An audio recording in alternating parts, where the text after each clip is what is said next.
আমি পরে বললাম যে খালু, আপনি যেটা করতেছেন আমি কিন্তু ঠিক থাকতে পারতেছি না, বাইরে ঠিক হচ্ছে না আমার। তখন খালু আমার বলল যে আমি তো কিছু করতেছি না। আমি তো কিছু করি না। পরে পরে খালুরে বললাম, খালু আপনি এটা কি করতেছেন? খালু বলতেছে যে আমি তো কিছু করি না। কারণ আমি বললাম, খালু আপনি কি করতেছেন সেটা তো আমি দেখতে পারতেছি, কারণ আপনি যেটা করতেছেন আমি তো ঠিক থাকতে পারতেছি না।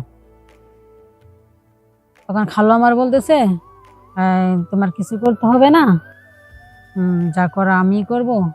তোমাকে আমি মানুষের মতো মানুষ করব, আর তোমার যখন যা দরকার আমি সবকিছু তোমাকে দিব। তখন মনে করেন খালু ইদারিনি আমাদের বাসায় যাতায়াত করতো, কারণ কেউ মনে করেন কেউ মাইন্ড করতো না, কারণ উনি হচ্ছে আমার খালু। খালু যত তো যেতেই পারে, খালুর লোকে আপনি যাইতেই পারে।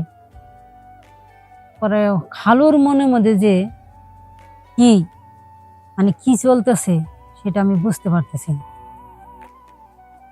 আমি ধরতে পারছি না যে খালু কি চায়। হ্যালো ভিউয়ার্স, আশা করি আপনারা ভালো আছেন, সুস্থ থাকবেন, সুন্দর থাকবেন এই কামনা করে আমি আজকে চলে এসেছি শ্রীপুরে এক পল্লী গ্রামে। সেখানে পাখির সঙ্গে তার জীবনের কিছু কথা, কিছু কাহিনী শুনতে এসেছি। পাখি, তুমি তোমার বলো, তোমার জীবনে কি ঘটেছিল, তুমি বলবা, আমরা শুনবো। হ্যালো বিয়াস, আমার নাম পাখি। আমি আর জীবনে যা ঘটেছে, জীবনের গল্পটা আপনাদের মাঝে তুলে ধরছি। আমার জীবনের গল্পটা হচ্ছে, আমি যখন ক্লাস 9-এ পড়ি, তখন আমার এক খালু আমাদের বাড়িতে যাওয়া আসা করতো। আমাকে মাঝে মাঝে বলতো যে চলো পাখি, আমরা ঘুরে আসি। আমার আব্বু আম্মুর কাছে আমাকে বলে নিয়ে যেত যে চলো ঘুরে আসো, কেউ মাইন্ড করতো না, কারণ উনি তো আমার খালু। আমরা পার্কে যেয়ে ঘুরতাম, এটা ওটা খাইতাম, বা বিভিন্ন জায়গায় পার্কের চতুর্থ সাইডে আমরা ঘুরতাম, আনন্দ করতাম। খালু আমাকে হঠাৎ করে একদিন পিঠির ভিতরে শিরশিরানি দিতেছে। তখন তো আমি চমকে উঠলাম, বললাম যে খালু, এটা আপনি কি করতেছেন? খালু এখন বলতেছে, আমি তো কিছু করি না।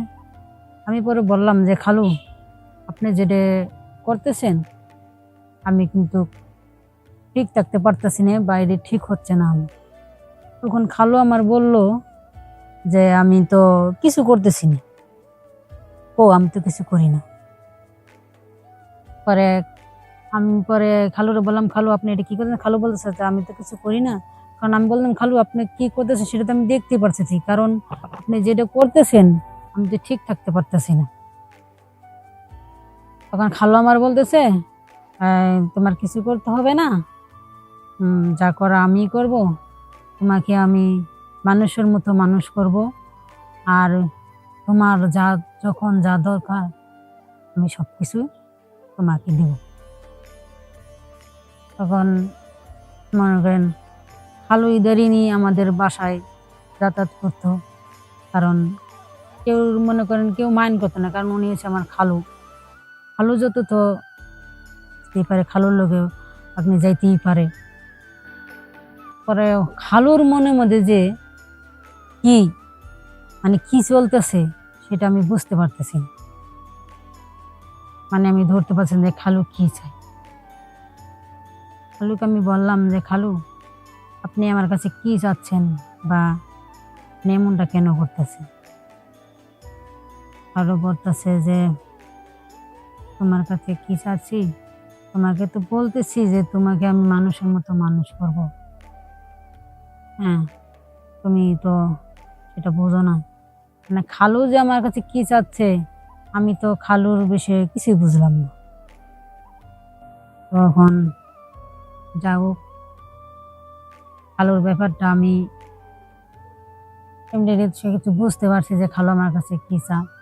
কিন্তু তো মানুষের যে 10-12টা মানুষের লোক যে সম্পর্ক একটা রিলেশন হয়, সেটাই হয়তো খালু আমার সাথে করতে চাচ্ছে, আর খালু আমাকে প্রকাশ করে কিছু বলতে পারতেছে না। যাই হোক, খালুর কথাটাই আমি রাজি হইলাম। খালু যেটা আমাকে বলতেছে, খালু আমার রিলেশনে জড়াতে চাইতেছে, তখন আর আমিও ঠিক থাকতে পারতেছি না। আমার শরীরে চিনচিন চিনচিন করে, আমি ঠিক থাকতে পারি না। খালু যে এটা কি বলতেছে, তখন আর